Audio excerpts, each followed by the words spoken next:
Hello students, मैं हूं मुकेश और पुनः आप सबों के बीच हिंदी पैडागोजी का अगला वीडियो लेकर के प्रस्तुत हूं।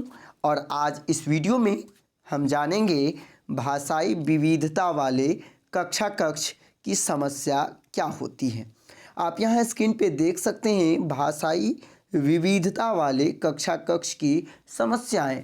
क्या भाषाई विविधता हमारी कक्षा के लिए समस्या है या हमारे कक्षा के लिए यह विविधता एक संसाधन के रूप में कार्य करते हैं। तो आइए हम जानते हैं भाषाई विविधता से रिलेटेड जो भी प्रश्न सीटेड में पूछे जाते हैं उससे रिलेटेड जो टॉपिक हैं उसे हम डिफाइन कर लेते हैं, उसे हम समझ लेते हैं, जिससे कि सीटेड में इस चैप्टर से आने वाले कोई भी प्रश्न मिस ना हो। तो चलिए हम बढ़ते हैं इस वीडियो में आगे। और यदि आप चैनल पे नए हैं तो चैनल को सब्सक्राइब कर ले, क्योंकि इस चैनल के माध्यम से आपको प्रत्येक दिन 11 बजे सीटेट का जो महत्वपूर्ण टॉपिक सब है उससे रिलेटेड आपको वीडियो मिलते रहेंगे। ध्यान रखेंगे, दिन के 11 बजे पर डे आपको इस चैनल के माध्यम से एक वीडियो देखने को मिलेगा।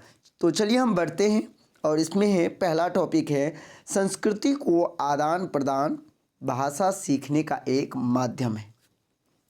यानी आप ऐसे समझे कि यदि बालक अपनी संस्कृति का आदान प्रदान करते हैं तो ये भी एक प्रकार का माध्यम है भाषा सीखने का। उदाहरण इसे आप ऐसे समझे कि आपके विद्यालय में दो अलग अलग संस्कृति परिवेश के बालक हैं। दोनों बालक का जो सांस्कृतिक परिवेश है वो अलग अलग है। अब वो दोनों बालक एक ही विद्यालय में शिक्षण कार्य कर रहे हैं, तो स्वाभाविक सी बात है उन दोनों के बीच में भाषाओं का आदान प्रदान होगा। और ये आदान प्रदान, उनके विचारों का आदान प्रदान उनको भाषा सीखने में मदद करता है। इसलिए यह पॉइंट जो है आपके लिए इम्पोर्टेंट हो जाता है कि संस्कृति का जब हम आदान प्रदान करते हैं, अपनी बात दूसरे को अवगत कराते हैं और दूसरी का बात से यदि हम स्वयं अवगत होते हैं तो इसमें हम क्या करते हैं तो भाषा सीखते हैं। अगला पॉइंट है प्रत्येक बच्चे अपनी मातृभाषा को सम्मान करते हैं। प्रत्येक बच्चे क्या करते हैं, अपनी मातृभाषा को सम्मान करते हैं। स्वाभाविक सी बात है, सभी बच्चे का मातृभाषा अलग अलग होता है और सभी बालक जो हैं अपनी मातृभाषा को सम्मान देते हैं। क्यों? क्योंकि वो बालक की अपना अस्थाई पूंजी होता है। ध्यान रखेंगे, बालक की जो मातृभाषा होता है वो बालक के अस्थाई पूंजी होता है, जो पिछले वीडियो में आपको बता चुके हैं। अगला जो पॉइंट है वो ये है कि बहुभाषिकता क्या है, बौद्धिक विकास एवं सर्वांगीण विकास में सहायक है। बहुभाषिकता से यहाँ तात्पर्य ये है कि बालक एक से अधिक भाषा जानते हैं एवं वो जितने अधिक भाषा जानेंगे उनका उतना ज़्यादा संज्ञानात्मक विकास डेवलप होगा। इससे आप ये समझ सकते हैं कि यदि किसी बालक का सर्वांगीण विकास यदि ज़्यादा करना है, अधिक से अधिक उनका सर्वांगीण विकास हो सके, तो वह बालक बहुभाषिक होगा। यानी बहुभाषिक यदि कोई बालक है तो उनको सर्वांगीण विकास होने में सहायक होगा। अगला जो पॉइंट है वो ये है शिक्षक को बहुभाषिकता के प्रति नज़रअंदाज नहीं करना चाहिए। यानी आप एक क्लास टीचर हैं या फिर आप टीचर हैं तो आपको इस बात को ध्यान रखना है कि आपके विद्यालय में जो भी बच्चे हैं उनके सभी भाषाओं को सम्मान मिलना चाहिए। ऐसा नहीं है कि आप यदि हिंदी जानते हैं तो आप सिर्फ हिंदी भाषी बच्चे को अपना सही रूप से उन्हें शिक्षण कराएंगे। ऐसा नहीं होना चाहिए, क्योंकि विद्यालय में प्रत्येक परिवेश से बालक आते हैं। इसीलिए एक विद्यालय के शिक्षक को कभी भी बहुभाषिकता को नज़रअंदाज नहीं करना चाहिए, क्योंकि बहुभाषिकता बच्चे की जो है वो स्वाभाविक प्रवृत्ति होती है। क्योंकि प्रत्येक परिवेश से आए हुए बच्चे होते हैं विद्यालय में, और यही कारण है कि सभी बच्चे के भाषा अलग अलग होते हैं। और यही कारण है कि आपका विद्यालय में बहुभाषिकता का माहौल होता है। इसीलिए बहुभाषिकता को टीचर को हमेशा एक संसाधन के तौर पे देखना चाहिए और इसे कभी भी समस्या के तौर पर नहीं देखना चाहिए। बढ़ते हैं हम अगले टॉपिक की ओर और अगला टॉपिक है कोई भी बच्चे स्वेच्छा से एक से अधिक भाषा सीख सकते हैं। आपने पढ़ा होगा कि सीखना जो है वो आपके क्या होते हैं, प्रयासपूर्ण प्रक्रिया होते हैं। क्या होते हैं? प्रयासपूर्ण। तो आप प्रयास के माध्यम से एक से अधिक भाषा का अवलोकन कर सकते हैं, उसे सीख सकते हैं, उससे अवगत हो सकते हैं। तो ये आपकी स्वेच्छा पर है कि आप कितने से भाषा सीख सकते हैं। अगला जो पॉइंट है वो ये है, बहुभाषिकता को संसाधन के रूप में देखना चाहिए। सिंपल तौर पे है, संसाधन का मतलब होता है आपकी ज़रूरतों को पूरा करने वाला, आपकी आवश्यकताओं को पूरा करने वाला। आप उदाहरण तौर पे समझे कि यदि आप हिंदी भाषा जानते हैं तो आप सिर्फ हिंदी से रिलेटेड चीज़ों को जान पाएंगे, लेकिन यदि आप इंग्लिश भी जानते हैं तो कहीं ना कहीं इंग्लिश से रिलेटेड यदि कोई प्रश्न, कोई मुद्दा, कोई टॉपिक आ जाएगा तो आप उसे समझ सकते हैं, और वो समझना आपके लिए कहीं ना कहीं एक संसाधन के रूप में काम करता है, क्योंकि वो आपको सहायता प्रदान करता है। उदाहरण के तौर पर हम इसे ऐसे समझेंगे कि यदि आप हिंदी सिर्फ जान रहे तो फिर यदि आपके सामने कोई कुत्ता बोलेगा तभी जाकर के आप समझेंगे, डॉग यदि कोई बोलता है तो फिर आप नहीं समझ पाएंगे। और यदि आप इंग्लिश भी जानते हैं तो डॉग बोलने से भी आप समझ जाएंगे कि यह कुत्ता है। चलिए हम बढ़ते हैं अगले टॉपिक की तरफ, और अगला टॉपिक है बहुभाषिकता वाले बच्चे का संज्ञानात्मक विकास अच्छा होता है। मनोवैज्ञानिकों का कहना है कि यदि कोई बालक आपके विद्यालय में एक से अधिक भाषा जानता है तो निश्चित तौर पर वह बालक का संज्ञानात्मक विकास उच्च होगा।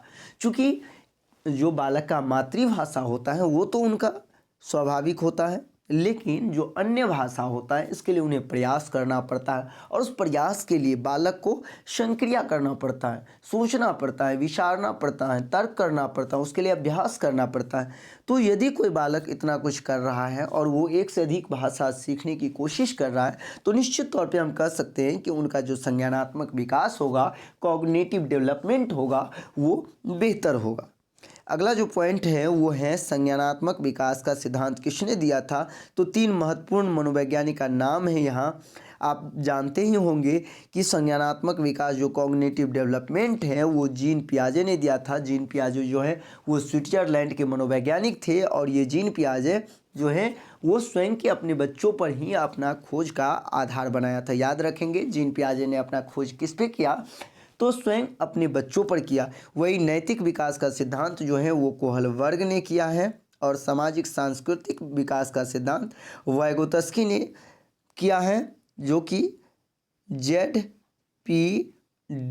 ये सिद्धांत आप जानेंगे। ZPD का सिद्धांत भी वाइगोत्स्की ने ही दिया है। इसे जो फुल नेम है इसका वो है जोनल प्रोक्सिमल डेवलपमेंट, अर्थात हिंदी में इसे हम समीपस्थ विकास का सिद्धांत के नाम से जानते हैं। बढ़ते हैं हम अगले टॉपिक की ओर, और अगला टॉपिक है बहुभाषी कक्षा विद्यार्थी के शब्द भंडार में वृद्धि करते हैं। स्वाभाविक सी बात है, यदि आप एक ही शब्द को अनेक भाषा में उसे आप जानेंगे तो निश्चित तौर पर आपके अंदर शब्द भंडार बढ़ जाएगा। जिस तरह से आप इसे ऐसे समझें कि यदि आप आँख को इंग्लिश में जानते हैं तो इंग्लिश शब्द आपके पास है, उसे संस्कृत में जानते हैं तो संस्कृत का शब्द आपके पास है, यदि उर्दू में जानते हैं तो उर्दू का शब्द आपके पास है। तो निश्चित तौर पर बहुभाषिक कक्षा जो क्या करते हैं तो बच्चों के अंदर शब्द भंडार में वृद्धि कर देते हैं, चूँकि एक ही शब्द को वो कई ऐसे लैंग्वेज में जानने लगते हैं, इसीलिए उसके अंदर जो है शब्द भंडार वृद्धि हो जाता है। अगला जो पॉइंट है वो मातृभाषा के द्वारा कोई भी बालक अपनी बातों को सहजतापूर्वक रख सकते हैं। यदि आप कर्नाटका जानते हैं, यदि आप मलयालम जानते हैं, यदि आप मैथिली जानते हैं तो स्वाभाविक सी बात है आप उस भाषा में अपनी बातों को, अपनी विचारों को अभिव्यक्त कर सकते हैं आसानी से। जैसे कि कोई मैथिली परिवेश के व्यक्ति हैं तो उसे मैथिली में बोलने में बहुत ही आसान होगा। यदि कोई बालक हिंदी परिवेश के हैं तो हिंदी बोलने में उसे आसानी होगा इंग्लिश की अपेक्षा। तो यही कहा गया है यहाँ कि मातृभाषा के द्वारा बालक अपनी बातों को, बालक क्या करते हैं, अपनी बातों को सहजतापूर्वक रख सकते हैं, यानी वो आसानी से, सरलता से, बिल्कुल बेहिचक अपनी बातों को कह पा सकते हैं। अगला जो पॉइंट है ये बहुभाषिकता कक्षा से बहुभाषिकता से बच्चों में रचनात्मक गुण विकसित होता है। स्वाभाविक सी बात है कि जैसे ही बालक में बहुभाषिकता आएगा तो बालक बहुत सारे ऐसे एक्टिविटी हैं जो खुद से करने लगते हैं। क्यों? क्योंकि उनके पास अपना एक भाषा होता है और वो बालक क्रिएटिविटी उसके अंदर आ जाता है, अर्थात उसके अंदर रचनात्मक गुण विकसित हो जाते हैं। वे नए नए चीज़ों को जोड़ने लगते हैं, नए नए शब्द बनाने लगते हैं, नए नए चीज़ों का प्रयोग करने लगते हैं। स्वाभाविक सी बात है, यदि मुझे बहुभाषिकता मेरे अंदर आ गया तो हम रचनात्मक बन जाएंगे, हम सृजनशील बन जाएंगे।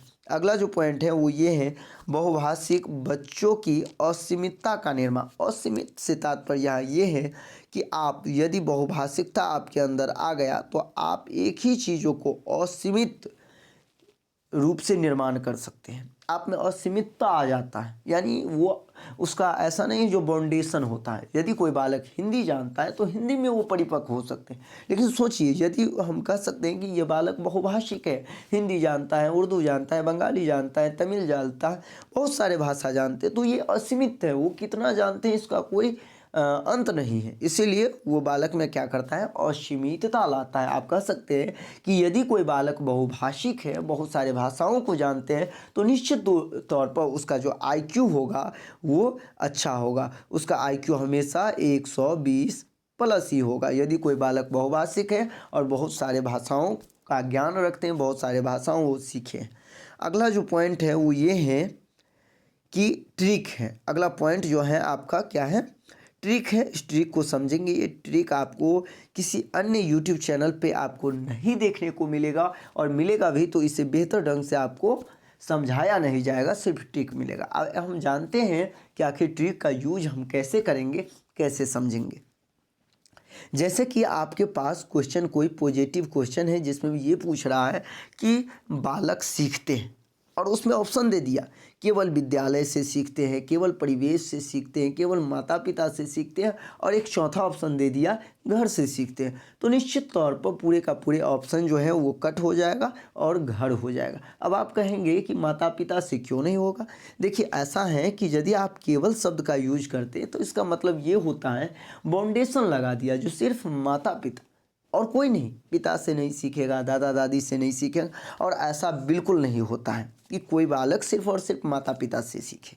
इसलिए जब कभी भी आपके ऑप्शन में केवल लगा हो तो इस चीज़ को आप ध्यान रखेंगे कि केवल वाला उत्तर नहीं होता है। इसके बाद है विविध अवसर वाला उत्तर होता है। देखिए मैंने पहले ही आपको बताया हूँ कि यदि कोई बालक चीज़ कुछ सीख रहा है और सीखने में यदि हम उन्हें बहुत सारे अवसर देते हैं, अर्थात उसे बहुत सारे मौका देते हैं, तो निश्चित तौर पर वो बालक किसी न किसी तरीके से ज़रूर सीख लेगा। तो यहाँ विविध अवसर वाला यानी बहुत सारे अवसर देना बालक के लिए क्या है, पॉजिटिव है। इसीलिए ये कभी भी आपको ऑप्शन में देखने को मिले तो आप इसे टिक कर लेंगे और बिल्कुल आपका आंसर राइट होगा। इसके बाद है भाषिक परिवेश वाला उत्तर होता है। तो यदि आपका क्वेश्चन पॉजिटिव हो और आपके ऑप्शन में भाषिक परिवेश लिखा हो तो बिल्कुल राइट हो जाएगा। याद करने वाला उत्तर नहीं होता है, ये इसलिए नहीं चूँकि अधिगम के अंतर्गत रटना को नहीं रखा गया है। वही कंठस्थ करने वाला उत्तर भी नहीं होता है, रटने वाला भी नहीं होता है। ये तीनों इसलिए नहीं होता है क्योंकि ये तीनों अधिगम का पार्ट नहीं है। मैंने आपको पहले ही बता चुका हूँ वीडियो के माध्यम से कि तीन ऐसी